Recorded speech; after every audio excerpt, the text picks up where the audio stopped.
Hi friends, எல்லாரும் எப்படி இருக்கீங்க? நான் உங்க மெர்ஃபினா. இன்னைக்கு பிறந்த நாள் திருமண நாள் கொண்டாடுற எல்லாருக்கும் வாழ்த்துக்கள். இன்னைக்கு நம்ம என்ன வீடியோ பார்க்க போறோம்னா சூப்பராகவும் டேஸ்டாகவும் இருக்க தேங்காய் பால் சாப்பாடு செய்ய போறோம். வாங்க வீடியோக்குள்ள போலாம். தேங்காய் பால் சாப்பாடு குக்கர்ல தான் செய்ய போறோம். குக்கர் ஹீட் ஆனதுக்கு அப்புறமா அதில் 5 ஸ்பூன் கடலெண்ணெய் போடணும். நீங்கள் எந்த எண்ணெய் யூஸ் பண்ணுறீங்களோ அது போட்டுக்கோங்க. அதுக்கப்புறம் 1 ஸ்பூன் நெய் போடணும். நெய் உருகி எண்ணெய் ஹீட் ஆனதுக்கப்புறமா அதில் பட்டை 2, கிராம்பு 5, ஏலக்காய் 1, மராத்தி மொக்கு சின்னது 2, அன்னாச்சி பூ 1, பிரியாணி இலை 1 போடணும். அது நல்லா வறுபட்டதுக்கப்புறமா சோம்பு 1/2 டீஸ்பூன், சீரகம் 1/2 டீஸ்பூன் போடணும்.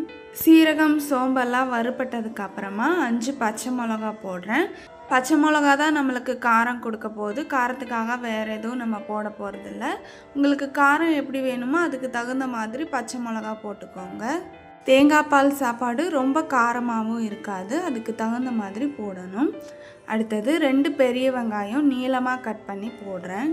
இப்போ நம்ம போட்ட பச்சை மிளகாயும் பெரிய வெங்காயம் நல்லா வேகணும்.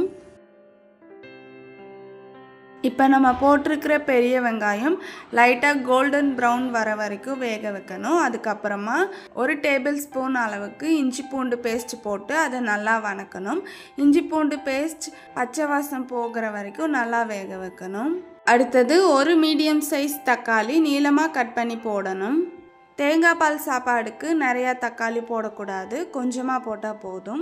தக்காளி போட்டதுக்கப்புறமா 1/4 டீஸ்பூன் அளவுக்கு உப்பு போட்டு தக்காளி வேக வைக்கணும். தக்காளி ரொம்ப வெந்து தண்ணியாக ஆகக்கூடாது. தக்காளி இந்த மாதிரி வெந்ததுக்கப்புறமா அதில் 1 கை அளவுக்கு புதினா, 1 கை அளவுக்கு கொத்தமல்லி போடணும். புதினாவையும் கொத்தமல்லியும் அப்படியே வணக்கணும். உங்களுக்கு வேணும்னா வெங்காயம் போடுறதுக்கு முன்னாடி நீங்கள் முந்திரி சேர்த்துக்கலாம். நான் முந்திரி போடலை. அடுத்தது அரிசி 2 டம்ளர் ஊற வச்சதை போட்டு அதையும் ஒரு 2 நிமிஷம் லைட்டாக வணக்கணும். நான் நார்மலாக நம்ம சாப்பாடு செய்கிறதுக்கு யூஸ் பண்ணுற அரிசி எடுத்திருக்கேன். நீங்கள் பாஸ்மதி அரிசியோ இல்லை சீரக சம்பா அரிசியோ எது வேணாலும் எடுத்துக்கலாம். 2 டம்ளர் அரிசிக்கு 4 டம்ளர் தேங்காய் பால் எடுத்திருக்கேன். நீங்கள் 3 டம்ளர் தேங்காய் பால் 1 டம்ளர் தண்ணி கூட சேர்த்துக்கலாம். இப்போ உங்களுக்கு சாப்பாட்டுக்கு எவ்வளோ உப்பு தேவையோ அந்த அளவு உப்பு போட்டுக்கோங்க.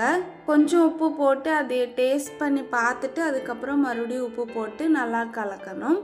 இப்போ நம்ம போட்டிருக்கிற தேங்காய் பால் கொதிச்சதுக்கப்புறமா குக்கரை மூடி 3 விசில் விடணும். விசில் வந்ததுக்கப்புறம் கேஸ் ஆஃப் பண்ணிவிட்டு ஸ்டீம் இறங்குற வரைக்கும் வெயிட் பண்ணணும். இப்போ குக்கர் ஓப்பன் பண்ணிவிட்டு நம்ம செஞ்சுருக்க சாப்பாடை ஒரு தடவை கிளறி விடணும். ரொம்ப அமுத்தி கிளறினீங்கன்னா சாப்பாடு குழஞ்ச மாதிரி ஆகிடும். கொஞ்சம் பார்த்து மெதுவாக எல்லா இடத்துலையும் கிளறி விட்டிங்கன்னா நல்லா இருக்கும். அவ்வளோதான். இப்போ நம்ம தேங்காய் பால் சாப்பாடு செஞ்சு முடிச்சாச்சு.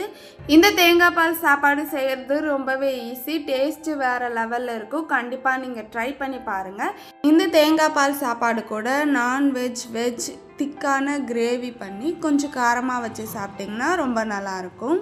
ஓகே ஃப்ரெண்ட்ஸ், உங்களுக்கு இந்த வீடியோ பிடிச்சிருந்தா லைக் பண்ணுங்கள், ஷேர் பண்ணுங்கள், கமெண்ட் பண்ணுங்கள். எனக்கு சப்போர்ட் பண்ணணும்னு நினச்சிங்கன்னா இது வரைக்கும் சப்ஸ்கிரைப் பண்ணாமல் வீடியோ பார்க்குறவங்க மட்டும் சப்ஸ்கிரைப் பண்ணுங்கள்.